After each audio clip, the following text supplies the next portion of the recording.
शिक्षित बनो, संघर्ष करो और संगठित रहो। कहा कि नहीं कहा कि जब मेरे बच्चों आप सारे संगठित हो जाओगे उसी दिन इस देश के शासक आप बन जाओगे। और जो लोग शासक बन जाते हैं उनकी बहू बेटियों की तरफ कोई आंख उठा करके नहीं देखता। इसलिए शासक बनो, और शासक बनने के लिए आप सबको एक होना पड़ेगा साथियों। अगर शासक नहीं बन पाओगे तो अत्याचार कभी खत्म नहीं होने वाला, और शासक नहीं बनोगे तो इस संविधान भी हम बचा नहीं पाएंगे। और संविधान को बचाने के लिए आपको इस बार अपना एक एक वोट 2023 में हाथी के चुनाव चिन्ह वाले बटन पर लगाना है, और बहुजन समाज पार्टी के प्रत्याशी को जिता करके भोपाल को आपको भेजना पड़ेगा, तब जा करके हम अपनी बातों को कर पाएंगे सर। और माननीय श्री कांसी राम साहब ने जब बहुजन समाज पार्टी बनाई उसी वक्त ये बात बोली थी, उसी वक्त एक नारा दिया था, आप सबको याद होगा, पुराने भी लोग जानते हैं, नए लोग भी जानते हैं। माननीय श्री कांसी राम साहब ने कहा था कि वोट हमारा, राज तुम्हारा। ये नारा कितने लोग जानते हैं? ये हाथ है, ये सारे लोग जानते नहीं जानते हैं? जरा आपको याद दिलाइए, हम भूल गए। बोलिए, आप बोलाइए जाए।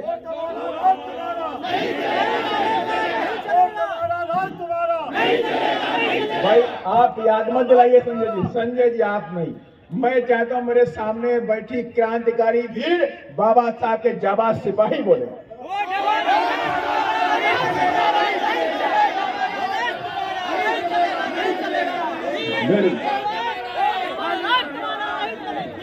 आपने लोगों ने कहा कि वोट हमारा, राज तुम्हारा, नहीं चलेगा, नहीं चलेगा।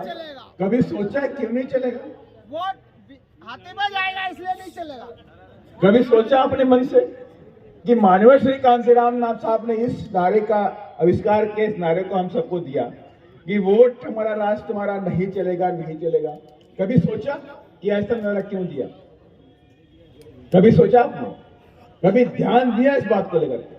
तो माननीय श्री कांसीराम साहब ने कहा कि जो लोग तुम्हारे अच्छे कपड़ों से नफरत करते हैं, मेरी बात को ध्यान दीजिएगा, कि जो लोग तुम्हारे अच्छे कपड़ों से नफरत करते हैं, जो लोग तुम्हारी मूंछों से नफरत करते हैं, जो लोग तुम्हारे अच्छे घरों से नफरत करते हैं, जो लोग तुम्हारे अच्छे खाने से नफरत करते हैं, जो लोग तुम्हारी ऊंची ऊंची कुर्सियों से नफरत करते हैं, क्या वो लोग तुम्हारे वोट लेकर के तुम्हारे बच्चों के लिए हक अधिकार की लड़ाई विधानसभा में या लोकसभा में लड़ने का काम करेंगे? नहीं करेंगे ना। तो इसलिए माननीय श्री कांसीराम साहब ने कहा कि अब वोट हमारा, राज तुम्हारा। तो आज एक कसम खा लीजिए कि वोट हमारा, राज उनका नहीं चलेगा, नहीं चलेगा। अब वोट हमारा होगा और राज भी हमारा होगा। इस उद्देश्य को लेकर काम करिए। और मैं तमाम मेरे कार्यकर्तागण जो मंच पे बैठे हुए हैं, सामने बैठे हुए हैं, जब मीटिंग हो, आज तो आकाश जी नहीं है, आकाश जी आज नहीं आ पाए किन्हीं कारणोंवश, लेकिन ये आकाश जी ने बोला कि हम जल्द से जल्द इंदौर में आए, और बड़ी उनकी इच्छा भी इंदौर आने की।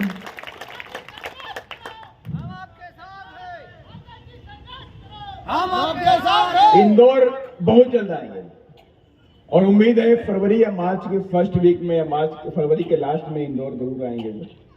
लेकिन मैं आपसे वादा चाहता हूं, अगर आज इधर 2000 लोग बैठे हुए हैं तो आकाश जी आए तो कम से कम 20,000 लोग यहां पे इकट्ठे होंगे। और ये तो अच्छा होगा कि मैं आ गया, ये तो अच्छा होगा कि मैं आ गया। आप लोग बहुत कर रहे थे आपस में कि अरे मीटिंग कैंसिल कर दी, ये कर दिया, वो कर दिया। अरे भाई दिल्ली का एमसीडी का चुनाव चल रहा है और दिल्ली में भी काम था, तो मैं चलो ठीक है मैं आ जाता हूं, कोई बात नहीं, आकाश जी अगली मीटिंग में आ जाएंगे। आप सबने रिक्वेस्ट किया तो मैं इधर आ गया। लेकिन आज जो भीड़ है, मैं उससे हाथ उठा के कहना चाहता हूं, सारे लोग उठाइए हाथ कि आज आप अकेले आए हैं। अकेले आए नहीं आए हैं, कुछ लोग तो अपने घर वालों को लेके भी आए हैं, बच्चों को लेके आए हैं, लेकिन 90% लोग अकेले आए हैं। अकेले आए नहीं आए? बताइए, सच्चाई है कि नहीं है? तो जो अगली बार आएंगे तो आप अपने पूरे परिवार को भी लाएंगे और रिश्तेदारों को भी लेकर के आएंगे। ये नहीं होना चाहिए। क्रांतिकारी, ये क्रांति, ये बहुजन मूवमेंट कभी खत्म नहीं होना चाहिए। बाबा साहब ने यही कहा कि बहुजनों का जीवन ही संघर्ष है, संघर्ष ही आपका जीवन है, और आपको जीवन भर संघर्ष करते रहना है। कि जब तक आपको बड़ी से बड़ी सफलता ना मिल जाए तब तक हमें अपने जीवन भर संघर्ष करते रहना है। ये संघर्ष का दौर है। हमारे पुरखों ने भी किया, हमारे माता पिता ने किया, हमारे बाबा ने किया। आज हम इस दौर को लेकर चल रहे हैं। आने वाली हमारी जो जनरेशन होगी वो भी इस मोमेंट को लेकर के, नीले झंडे को, हाथी निशान को आगे तक लेकर के जाएगी, मंजिल तक लेकर के जाएगी सबको। इसीलिए मैंने कहा कि आप अपने परिवार के बच्चों को भी लेकर के आना है। जब अगर बच्चों को लेकर नहीं आएंगे तो ये मिशन और मूवमेंट कैसे चलेगा? नहीं चलेगा ना। आप सबको पता है कि बहुजन समाज पार्टी क्या है, बहुजन समाज पार्टी कैसे चलती है। बहुजन समाज पार्टी गरीबों की पार्टी है कि नहीं, बताइए मुझे, है कि नहीं है? जितने भी लोग बैठे हुए हैं, देखिए आप सभी लोगों ने आज जो भी इधर पंडाल लगा हुआ है, जो मंच लगा हुआ है, जो गाड़ी घोड़ा करके आप झंडे लगाए हुए हैं, आप सब लोगों ने अपने पैसे से किया कि नहीं किया? किया नहीं किया? पूरा सब कुछ किया। बहुत से लोग ऐसे बैठे हैं जिन लोगों ने सुबह से खाना भी नहीं खाया, लेकिन वो मूवमेंट के लिए, मिशन के लिए आज और बैठे हुए हैं। लेकिन हमने उनको बुलाया है, हमने उनको इन्फॉर्मेशन दी है। ना तो हमने उनके लिए बिरयानी पैक कराई, ना हमने कोई बस भेजी। आप अपने पैसे से आए, भूखे प्यासे रह के आप अपने पार्टी की मीटिंग को किया। और यही ताकत बहुजन समाज पार्टी की, यही ताकत बहुजन समाज पार्टी की कि बहुजन समाज पार्टी के कार्यकर्ता पैसे के लिए काम नहीं करते हैं। बहुजन समाज पार्टी के कार्यकर्ता माननीय श्री कांशीराम साहब के सपनों और बाबा साहब के सपनों को पूरा करने के लिए करते हैं। हम भूखे रह के काम करते हैं। हमारे पास अदानी अंबानी नहीं है कि हमने कहा इंदौर में मीटिंग है तो बड़े बड़े फर्म वाले, बड़ी बड़ी कंपनी वालों ने 20, 25, 50 लाख, 5 करोड़, 10 करोड़ रुपया भेज दिया। ऐसा नहीं है। हमारे पास क्या है? हमारे पास जो सबसे बड़ी ताकत है वो हमारे महापुरुषों की विचारधारा। हम महापुरुषों की विचारधारा को लेकर के आगे बढ़ते हैं, लेकिन वो लोग पैसे लेके आगे बढ़ते हैं। इसलिए मैंने कहा कि 2023 की जो जंग होने वाली है, पैसे वालों और बराम वोट वालों से होने वाली है। वोट किसके पास है? हमारे पास। नोट किसके पास है? उनके पास। लेकिन ये जंग इस बार 2023 में बाबा साहब के सिपाही जीतने वाले हैं, नोट वाले हारने वाले साथी। इसलिए मैंने आप सभी लोगों से मैं कहना चाहता हूं, क्योंकि मेरी ट्रेन है, 7 बजे की मेरी ट्रेन है, और बीच में आप सबने देखा कि फोन आ गया था। मैं फोन, इंपॉर्टेंट फोन था, हमारे बहन जी का फोन आ गया तो फोन पे था। तो मेरी 7:30 बजे की ट्रेन है भोपाल से, और मेरा परसों एक बहुत बड़ा आदिवासी मेला लगा हुआ है।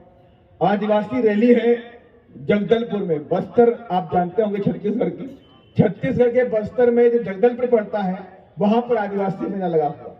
उस आदिवासी मेले को करने के लिए मैं उधर जा रहा हूं। तो 7 बजे की मेरी ट्रेन है। 3 सवा 3 घंटे यहां से भोपाल जाने में लगते ही लगते हैं। 3:30 तो बज गया। तो इसलिए मैं आज तो बहुत सारी बातें आपसे नहीं करने वाला, मैं अपनी बात को खत्म करूंगा यहीं पर। और लेकिन मैं आपके बीच में फिर वापस आऊंगा, फरवरी और मार्च में फिर आने वाला, आकाश जी के साथ में आने वाला हूं। और उस वक्त मैं आपसे यही चाहूंगा कि कम से कम 20,000 लोगों की संख्या में, तादाद में आप बड़ी से बड़ी रैली कर दीजिए, और वो रैली साबित कर दे कि बाबा साहब की जन्मस्थली से बहुजन समाज पार्टी का नीला झंडा लहरा चुका है और भोपाल की तरफ निकल चुका है।